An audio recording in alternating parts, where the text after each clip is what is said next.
भक्ति योगी हो उसको अपने जीवन में शांति और सुख नहीं मिलेगा। तो हमें देखो भगवान ने कृपा से करके एक तो मनुष्य शरीर मिला है, और उससे भी ज्यादा महत्वपूर्ण हमारे को सत्संग मिल गया, और सत्संग भी परम श्रद्धेय स्वामी जी महाराज जी का। और देखो स्वामी जी का अंतिम प्रवचन, पूरी गीता प्रेस का तो शुरुआत और अंत कामना के त्याग में ही है। भगवान ने प्रेरणा यही कि निष्काम भाव का प्रचार करो, और स्वामी जी का अंतिम प्रवचन, आपकी स्थिति सब काल में परमात्मा में ही है, बस कामना का त्याग कर दो।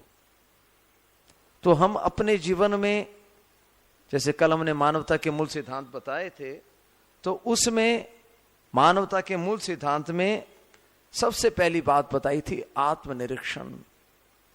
देखो जितना हमारा आत्मनिरीक्षण साफ स्पष्ट होगा उतनी हमारी आध्यात्मिक उन्नति होगी।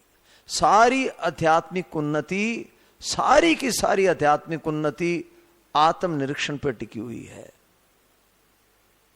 जैसे हम ड्राइविंग करते हैं ना, तो जहां से आप चले वहीं से आपकी आंखें जो हैं आगे देख रही हैं, पीछे से गाड़ी चल रही है, और बिल्कुल ठेठ गंतव्य तक आप पहुंच जाएंगे तो आपकी आंखों की दृष्टि हमेशा पूरे के पूरे रास्ते में। तो ऐसे ही परमार्थिक मार्ग अंदर की यात्रा है, तो बाहर में भी यात्रा हम करते हैं तो आंखें बिल्कुल खुली रहती हैं, आगे देखती हैं, पीछे से गति होती है। और आध्यात्मिक उन्नति में भी अंतर जो हमारी आत्मनिरीक्षण है हर वक्त, कि मैं कोई भी काम कर रहा हूं ये क्यों कर रहा हूं और मैं क्या चाहता हूं, अपनी मांग का और जो हम कर्तव्य कर रहे हैं उसके ऊपर पूरा हमारा निरीक्षण बना रहे। जैसे गाड़ी चलाते हैं ना, तो जहां पहुंचना होता है वो हमारे दिमाग में रहता है कि हमारे को यहां से बीकानेर जाना है, निरंतर वो बात दिमाग में रहती, बीकानेर जाना है, और उसके अनुसार ही वैसे हमारी गाड़ी चलती जाती है, और ठीक हम अपने लक्ष्य तक पहुंच जाते हैं। तो ऐसे ही इसमें भी ठीक पहले मैं क्या चाहता हूं और उसके लिए मैं क्या कर रहा हूं। तो पूरा का पूरा आत्मनिरीक्षण जो है ना, ये बिल्कुल शुरू से लेके अंत तक। अभी से मान लो कोई अगर अपनी आध्यात्मिक यात्रा शुरू करता है तो अभी से लेके 20, 25, 30 साल तक लगे रहे, तो ये जो आपका आत्मनिरीक्षण है हर एक परिस्थिति में। आज देखो स्वामी जी महाराज जी का प्रवचन चल रहा था ना, अभी हमने लगाया था शाम को 3-4 बजे, तो उसमें स्वामी जी ने यही बात कही कि मैं अपने जीवन को शुरू से देखता हूं, मैं कहां था, किन परिस्थितियों में था, किन किन बातों से लुप्त होते थे, भगवान ने कैसी कैसी परिस्थिति सामने लाई और आज कितना विकास हुआ। तो सारा का सारा उनकी यात्रा उनके निज विवेक के प्रकाश में चली है। तो ये निज विवेक जो है, ये आत्मनिरीक्षण जो है, ये बिल्कुल एक प्रकाश है जिसके अंतर्गत ही हमारी सारी साधना चलती है। तो बस इस निज विवेक के प्रकाश में हम अपने दोषों को देखें, और जो भी हमारी भूल है, जो भी हमारी कमी है, सब हमको पता लगता है। हमारी दृष्टि भी कहाँ जाती है, कहाँ कहाँ हम पूरा मन किसी से बात करते हैं उस वक्त भी हमारे चित्त में कैसी तरंगें चलती हैं। कोई भी हम काम करते हैं उसमें हम राग द्वेष के वशीभूत होकर करते हैं या परमात्मा की प्रसन्न, सारा का सारा हमारे पूरे ज्ञान के अंतर्गत रहता है। तो हर वक्त बिल्कुल सजगता के साथ, सावधानी के साथ अपने प्रति ईमानदार बने। परमात्मा तत्व सब जगह समान रूप से व्याप्त है, बस केवल वर्तमान में हम अपने प्रति पूर्ण ईमानदार बने तो तत्काल वर्तमान में हमें उसका अनुभव हो जाएगा। वो कोई दूर नहीं है। स्वामी जी महाराज जी का अंतिम प्रवचन हम सब के लिए एक परम मतलब वरदान है उनका, कि आप सबकी स्थिति सब काल में परमात्मा में ही है, केवल कामना का त्याग कर दो। तो ये मानव जीवन जीने का वास्तविक ढंग यही है, कोई कामना नहीं। वर्तमान में परमात्मा तत्व के साथ हमारी एकता है, और जो कुछ हमें मिला है, शरीर, मन, बुद्धि, योग्यता, और इसके साथ जो भी सामग्री, रुपया, पैसा, पद, अधिकार, ये सब की सब सेवा सामग्री है। इस सिद्धांत को वर्तमान में स्वीकार कर लेना यह मानवता है, यही पूर्णता है। इसको स्वीकार करके फिर अपने आप इसमें प्रतिष्ठित हो जाएं तो क्या करना है वो अपने आप आपके सामने भगवान की तरफ से, प्रकृति की तरफ से आपके सामने वो परिस्थिति बनती चली जाएगी। हमें तो हर एक परिस्थिति का केवल और केवल सदुपयोग करना है। तो स्वामी जी महाराज जी ने इतना, उनका देखो इतना गंभीर चिंतन रहा, पूरा जीवन उन्होंने लगाया, पूज्य शरणानंद जी महाराज जी ने और स्वामी जी ने, और जो उन्होंने पूरा उसको समझा, मानव जीवन को बड़े गंभीरता से समझा कि मानव जीवन है क्या। तो यही बात कि वर्तमान में हमारी जो एकता है वो परमात्मा के साथ है, शरीर मन बुद्धि के साथ नहीं है। और जो कुछ मिला है वो सब का सब सेवा सामग्री है और उदारता से संसार की सेवा के लिए ही मिला है। इस बात को हम स्वीकार कर लें, यही मानव जीवन का वास्तविक सिद्धांत है। तो इस बात को हम अपने जीवन में स्वीकार करके हम फिर कहीं चले जाएं, हमारे द्वारा संसार की सेवा ही सेवा होगी। और यही देखो गीता में भी कहा है भगवान ने, लोकेस्मिन् द्विविधा निष्ठा पूरा प्रोक्ता मयानघ ज्ञान योगेन सांख्यानाम कर्म योगेन योगीनाम। दो प्रकार की निष्ठाएं भगवान ने कहा है गीता में। एक ज्ञान योगियों की निष्ठा ज्ञान योग से, सांख्यों की ज्ञान योग से, और कर्म योगियों की और योगियों की कर्म योग से। दो प्रकार की निष्ठा बताई है।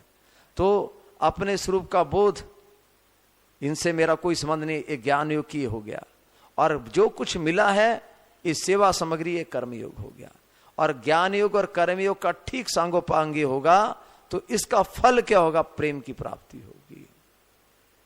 ठीक सांगोपांगी अगर कर्मयोग और ज्ञान योग का अनुष्ठान होगा, जैसे कीर्तन भी कर रहे हैं, बिल्कुल उसमें कोई किसी प्रकार का बस इससे हमारा संबंध नहीं है, और जो कुछ हमारे को शक्ति सामर्थ्य मिली हुई है उदारता से उसके द्वारा संसार का हित हो, तो उसके परिणाम में हमारे हृदय में भगवान की प्रियता पैदा होगी। ज्ञान योग और कर्मयोग का फल क्या है? भक्ति है। अगर वो भक्ति प्रकट नहीं हो रही है तो समझो कि अभी ये जो हमारी यात्रा है उसमें कहीं ना कहीं लीकेजेस हैं। तो उसका हम अपना सुधार करें और तत्परता से जो महाराज जी ने जो बातें बताई हैं उनको ढंग से समझ के, और देखो इसमें बड़ी हमारी बड़ी हिम्मत और हर वक्त तत्परता से लगे रहना है हमें। कभी हार नहीं माननी और कभी निराश नहीं होना। तत्परता से लगे रहें, इन बातों को स्वीकार करें, समझें, हमारी यात्रा बड़ी मंगलमय होगी। अब हमारे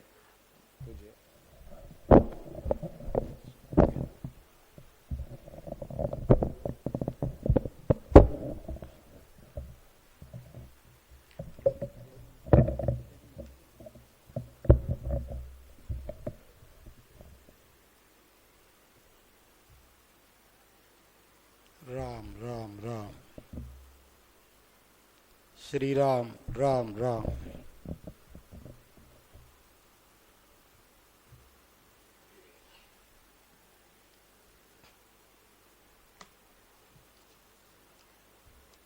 आपको दिक्कत नहीं होगी? राम राम राम, श्री राम राम।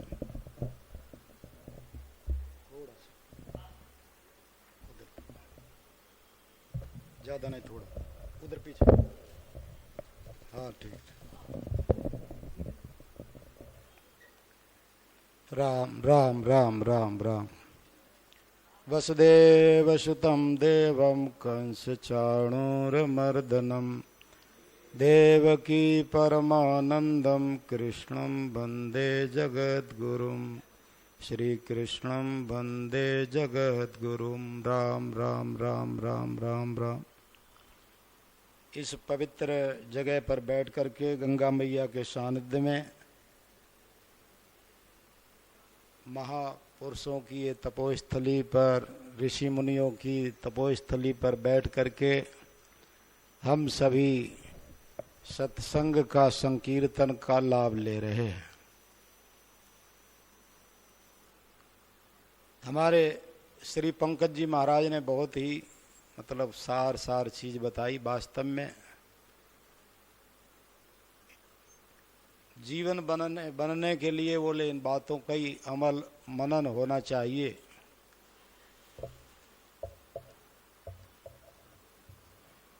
क्योंकि बोले जो जीव जो है वो जड़ता से संबंध जोड़ करके ही बंधा हुआ है तो भगवान का ही अंश। जो लक्षण भगवान में है वो जीवात्मा में है, पर परमात्मा अपने आप में रहते हैं, अपनी चिन्मयता में रहते हैं, अपनी सत्ता में रहते हैं, और जीव जो है ये भगवान से विमुख होके जड़ता से संबंध जोड़ लेता है। और जड़ता से संबंध जोड़ने के कारण ही तो कामनाएं होती है। बताओ, अगर शरीर से संबंध ना हमने जोड़ा होता तो शरीर को लेकर के जितनी कामनाएं हैं ये क्या होती क्या? कोई मुर्दा है और कहते हैं उसमें कोई कामना होती है क्या? किसी प्रकार की कोई कामना नहीं है उसमें, मुर्दे में। तो मुर्दा संबंध भी नहीं जोड़ता। जड़ संबंध, जड़ में संबंध जोड़ने की शक्ति नहीं है। संबंध जोड़ना और छोड़ना ये चेतन में शक्ति है। जड़ता के साथ संबंध चेतन ने जोड़ा है, जड़ ने संबंध नहीं जोड़ा है।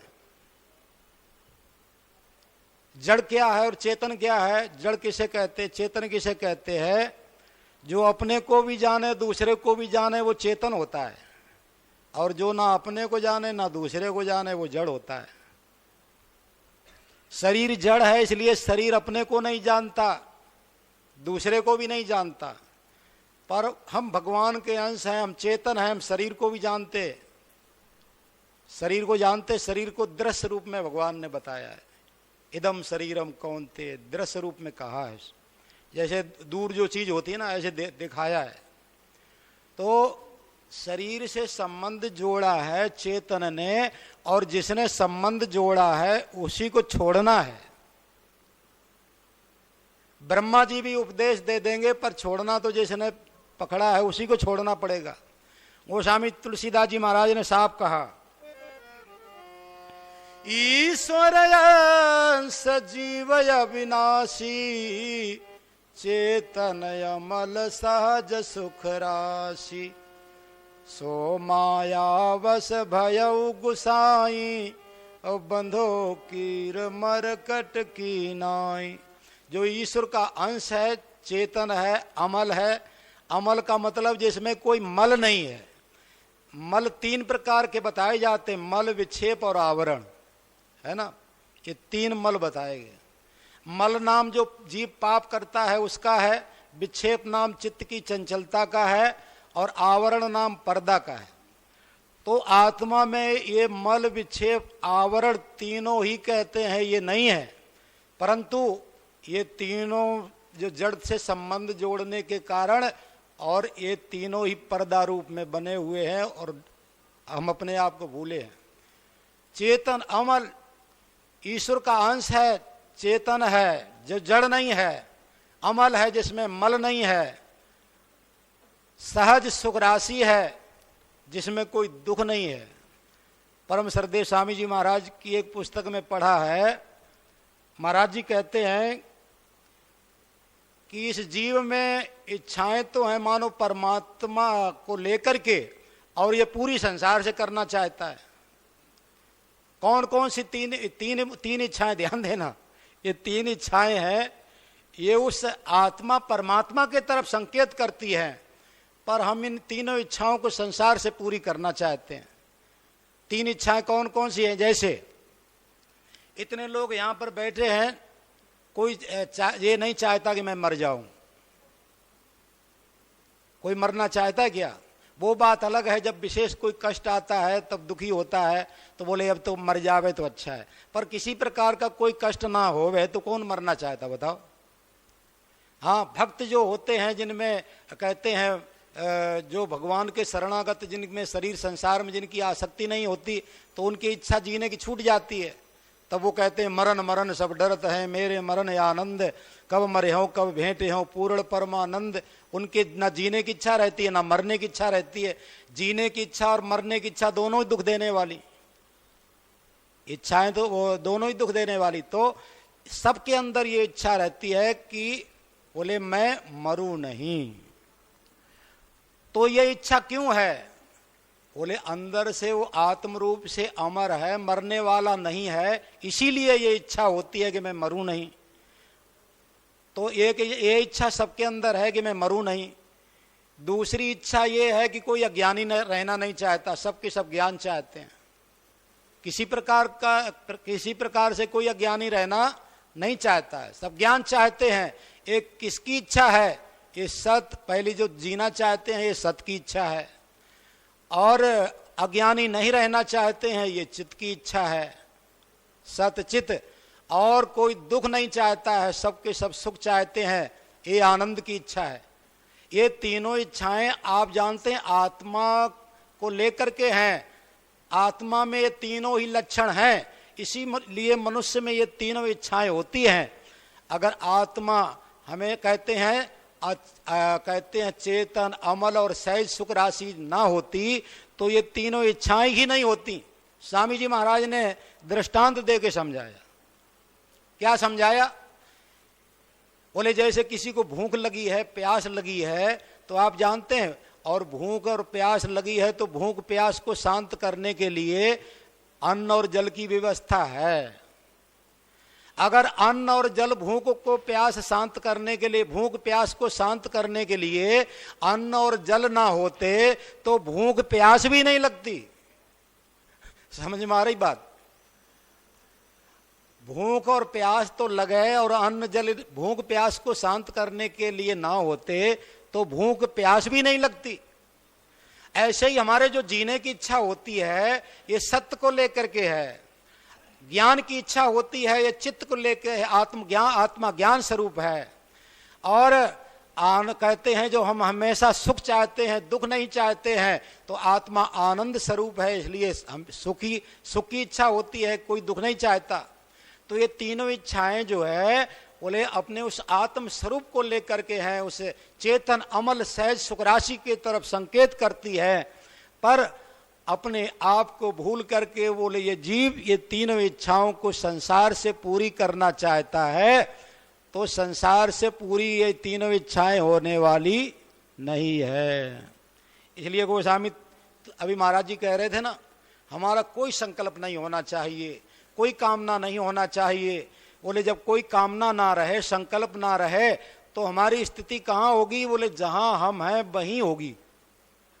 पर जो कामनाएं हैं, चाहनाएं हैं, वासनाएं हैं, इच्छाएं हैं, वो हमें वहां पर उधर ध्यान नहीं देने देती जहां पर हम रहने वाले हैं। हाँ, वहां उधर हमारा ध्यान ही नहीं रहता। हम चित्त वृत्तियों का संग करके और प्रपंच में उलझे रहते हैं, भोग संग्रह में उलझे रहते हैं। इसलिए गोस्वामी तुलसीदास जी ने कहा,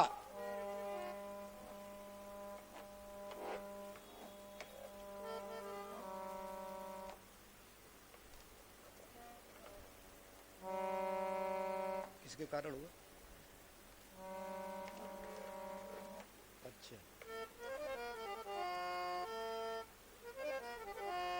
बिनु संतोष न काम न साही, और कामो अछत सुख सपने हूं नाही।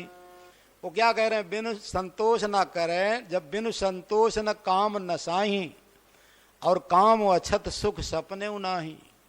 परम सरदेव स्वामी जी महाराज की एक पुस्तक है सार संग्रह, और उसमें पीछे की तरफ 100 वचनामृत लिखे, 100 वचन लिखे।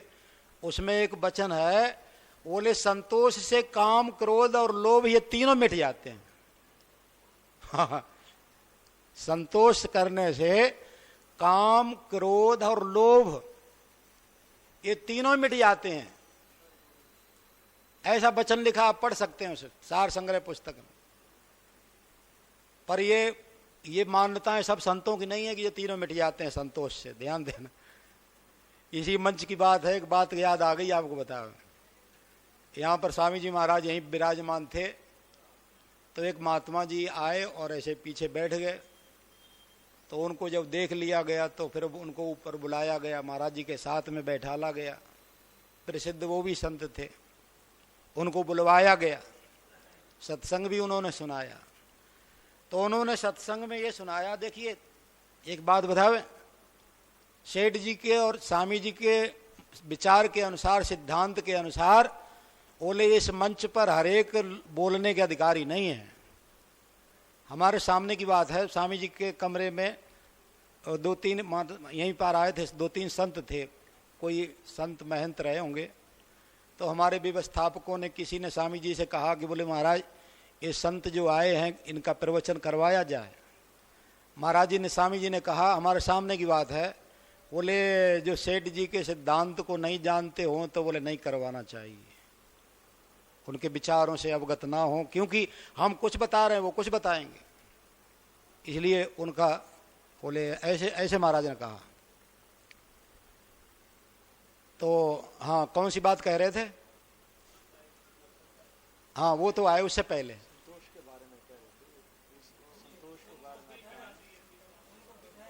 आए? हाँ हाँ हाँ संतोष के बारे में कुछ कहा, शायद वो गुरु शानंद जी होंगे। हाँ, वो वाली बात कह रहे थे। ठीक ठीक ठीक है, जब महाराज थे, आपने भी शायद यहाँ रहे होंगे।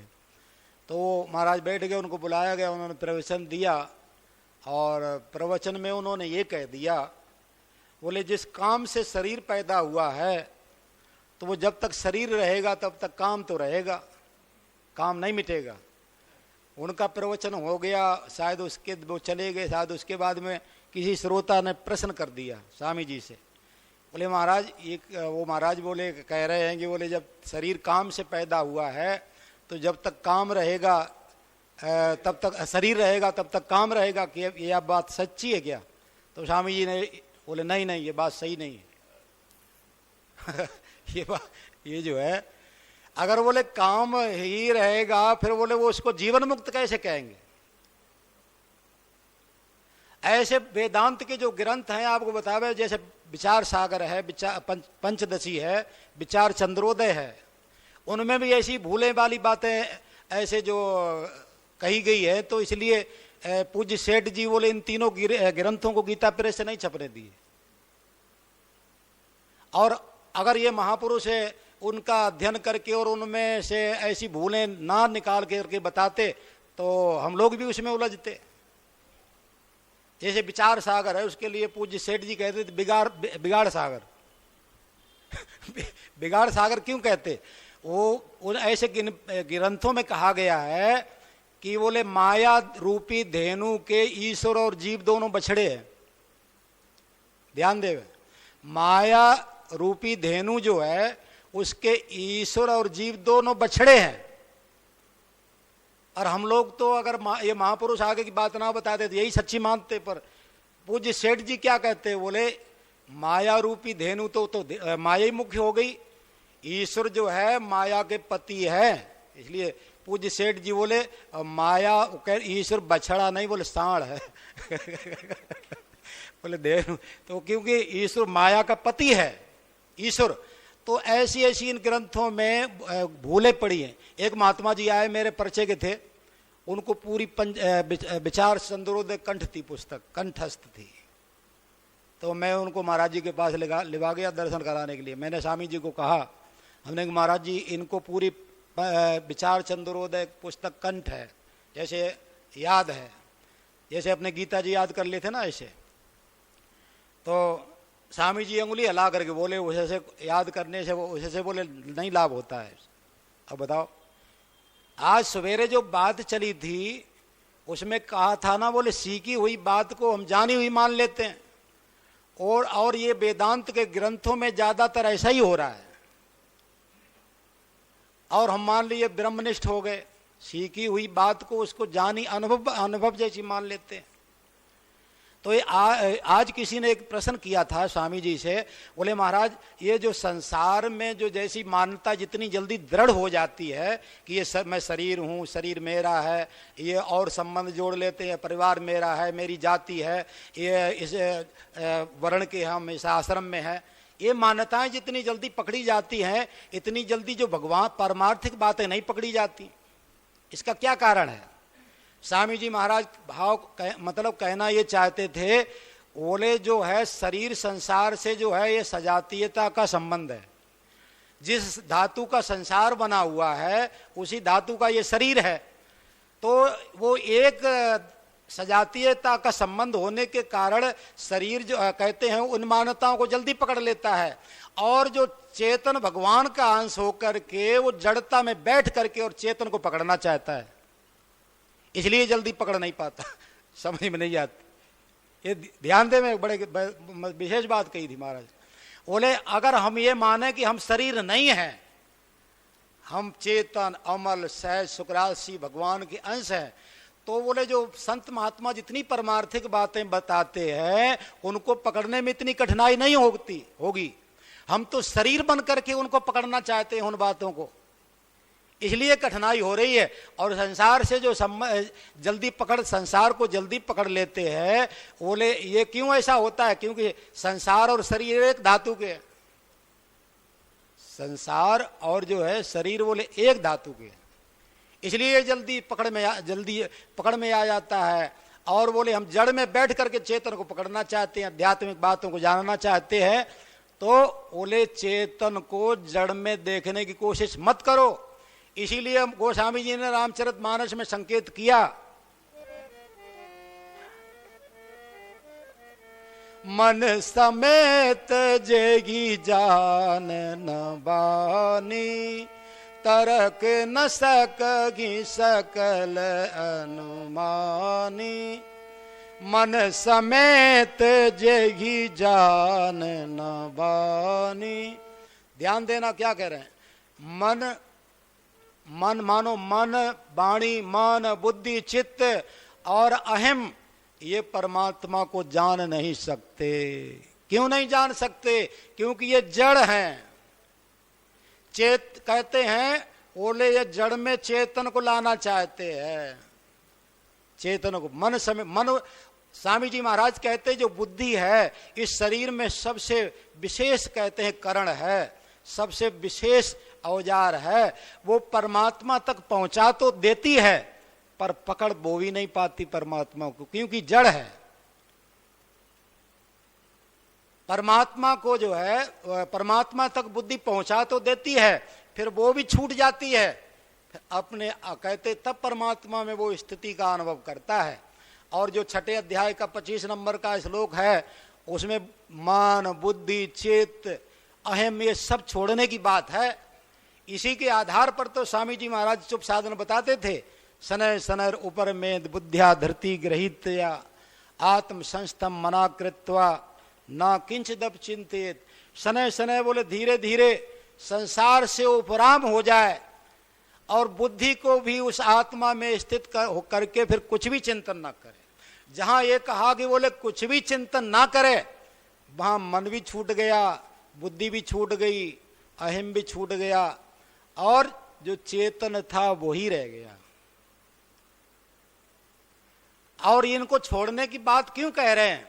मन को, बुद्धि को, चित्त को, अहम को, ये चार अंतःकरण हैं, ये कहते हैं जड़ अंश से बने हैं, इसलिए इनको छोड़ने के लिए कहा है। भूमि रापो अनलो वायु खम मनो बुद्धि रेव च अहंकार यतीयम में भिन्ना प्रकृति रष्टधा अप्रेयाम तस्तुन्याम प्रकृतिम विद्धि में पराम जीव भूताम महाबाहो ययेदम धार्यते जगत। ये 8 प्रकार की जड़ प्रकृति जो है उससे बना हुआ संसार, उस संसार को, शरीर को किसने धारण किया है? चेतन ने। इसलिए जड़ ने जो है चेतन को नहीं पकड़ा है और चेतन ने जड़ को पकड़ा है। इसलिए चेतन के ऊपर जिम्मेवारी है जड़ को छोड़ने की, और उस जड़ को पकड़ने के कारण ही सब कामनाएं हैं। जितनी कामनाएं हैं वो जड़ से संबंध जोड़ने के कारण है। तो संसार से, शरीर से हमारे एक तरफ से जोड़ा हुआ संबंध है। जैसे हम कहते हैं शरीर मेरा, पर शरीर जड़ होने के कारण वो नहीं कहता कि तुम मेरे। हम कहते हैं कि रुपया मेरे, पर रुपया जड़ होने के कारण वो कभी नहीं कहते कि तुम मेरे।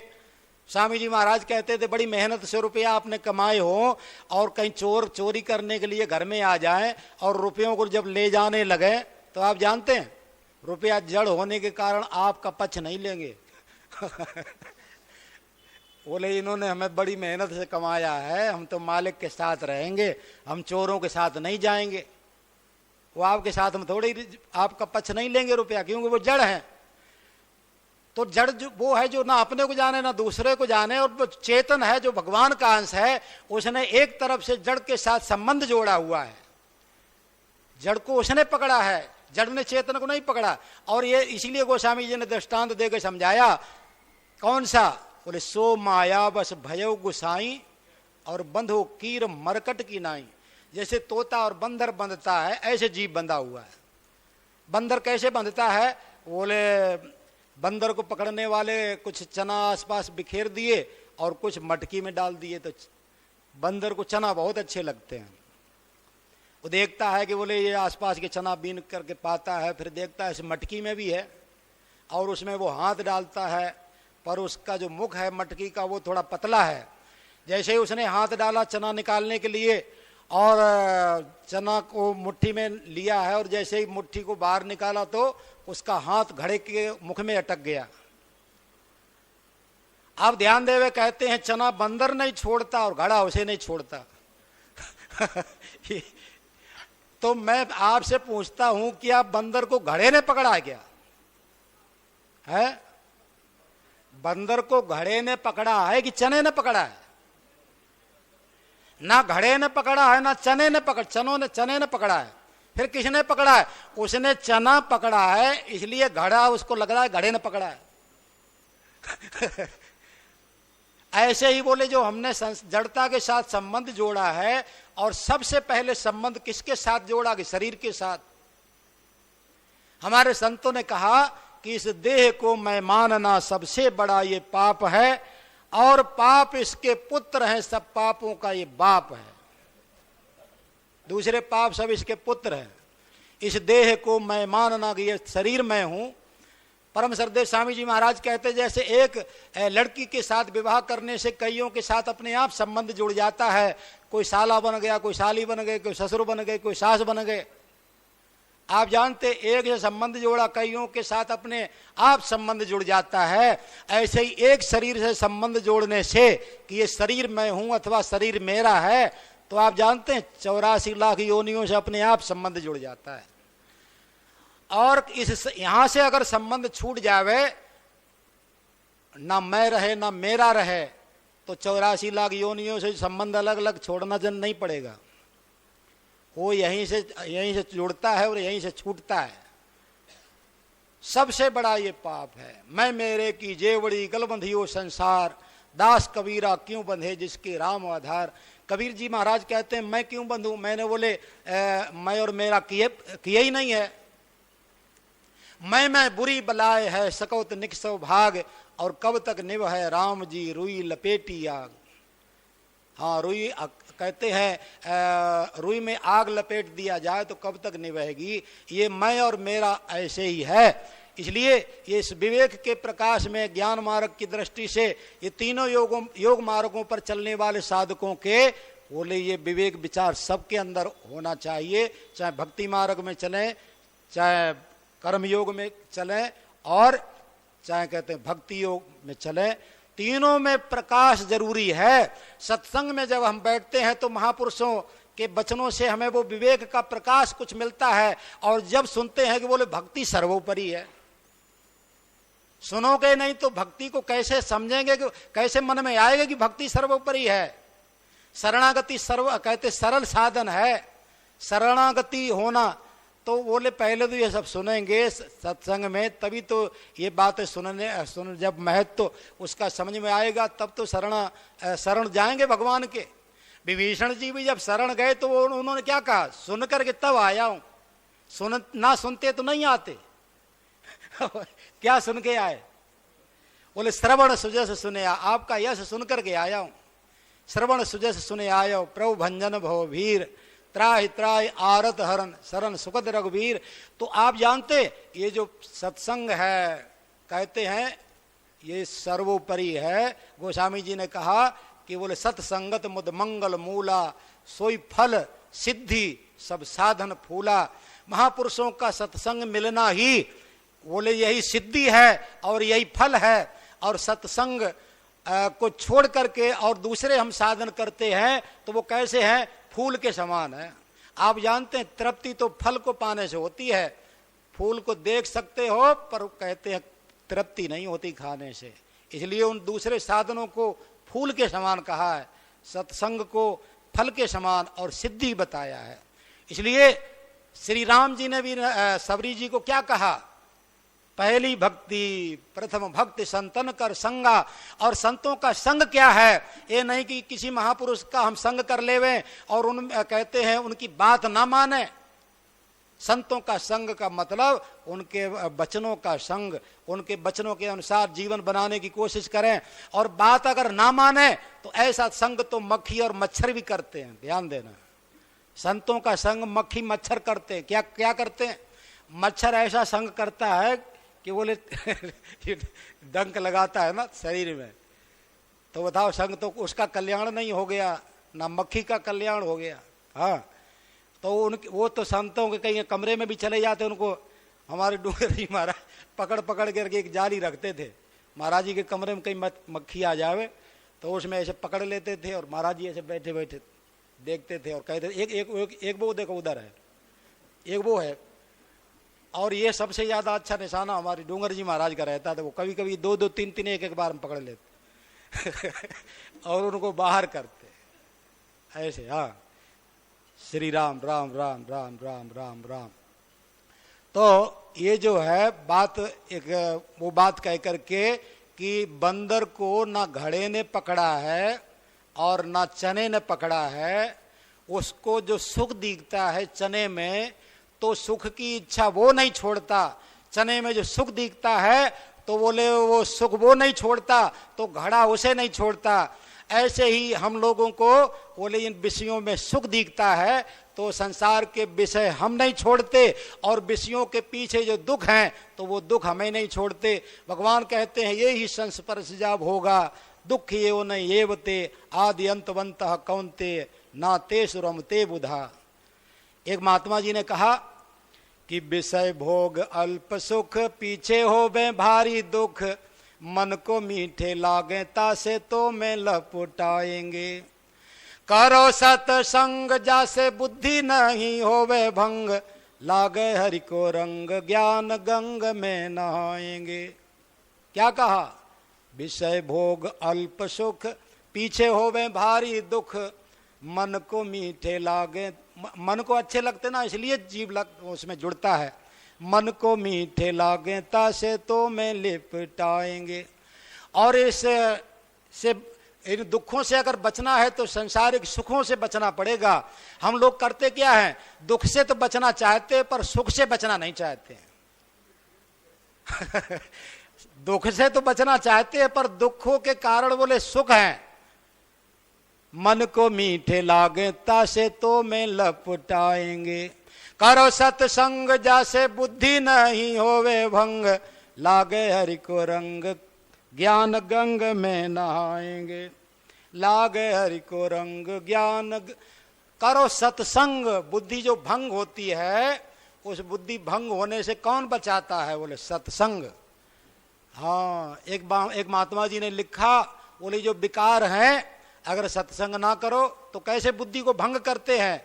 बोले काम और क्रोध बड़े मुंह जोर, साधन करता है साधक सुकृत बटोर बटोर, और ये दो पल में हर लेते ऐसे पक्के चोर।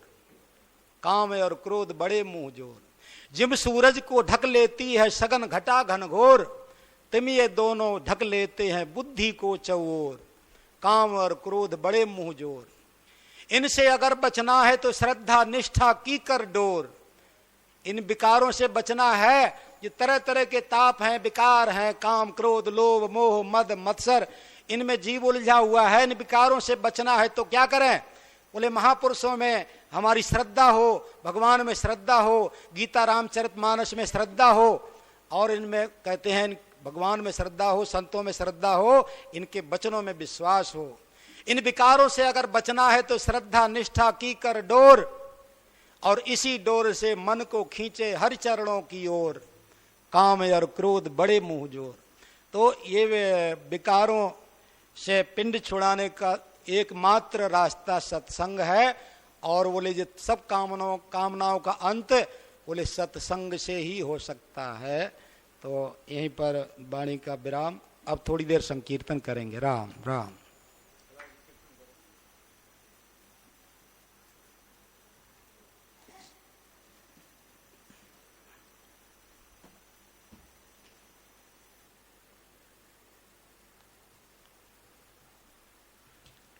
ये भी लेना हो, ये भी ले लो।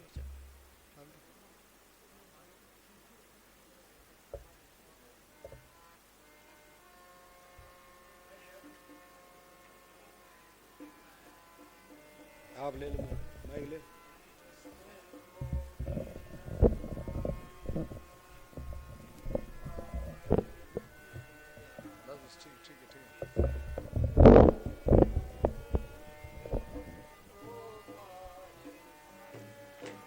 श्री कृष्ण गोविंद गोविंद गोपाल नंद लाल, कृष्ण गोविंद गोविंद गोपाल नंद लाल।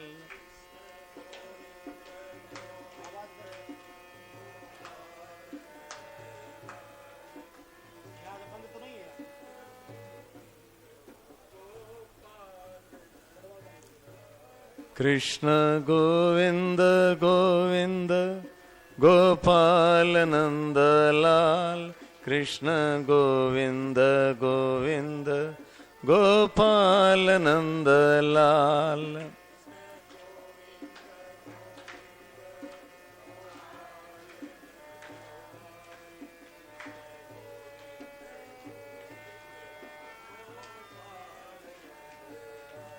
कृष्ण गोविंद गोविंद गोपाल नंद लाल, कृष्ण गोविंद गोविंद गोपाल नंद लाल।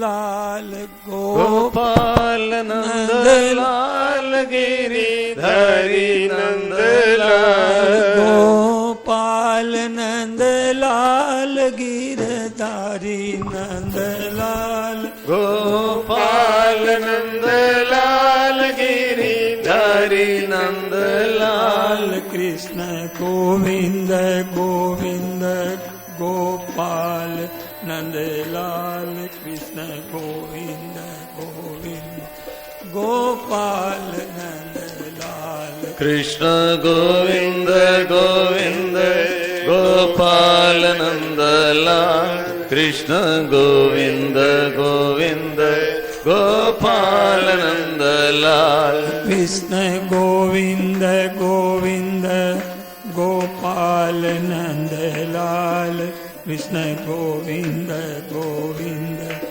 गोपाल नंद लाल। कृष्ण गोविंद गोविंद गोपाल नंद लाल, कृष्ण गोविंद गोविंद गोपाल नंद लाल। गोपाल नंद लाल, गिरधारी नंद लाल। गोपाल नंद लाल, गिरिधरी नंद लाल। जय गोपाल नंद लाल, गिरिधारी नंद लाल। जय गोपाल नंद लाल, गिरिधरी नंद लाल। कृष्ण गोविंद गोविंद गोपाल नंद लाल, कृष्ण गोविंद गोविंद गोपाल नंद लाल। मेरे नाथ, मेरे नाथ, आप अपनी सुधामयी सुधामयी सर्व समर्थ पतित पावनी अहेतु की कृपा से मानव मात्र को विवेक का आदर तथा बल का सदुपयोग करने की सामर्थ्य प्रदान करें एवं हे करुणा सागर अपनी अपार करुणा से शीघ्र ही राग द्वेष का नाश करें। सभी का जीवन का जीवन सेवा त्याग प्रेम से सेवा त्याग प्रेम से परिपूर्ण हो जाए, परिपूर्ण हो जाए। हे नाथ, हे मेरे नाथ, हे मेरे नाथ, मैं आपको भूलूं नहीं। मैं आपको बोलूं। श्यावर रामचंद्र भगवान की जय। और मुकुट बंसी वाले की, गंगा मैया की, नारायण नारायण।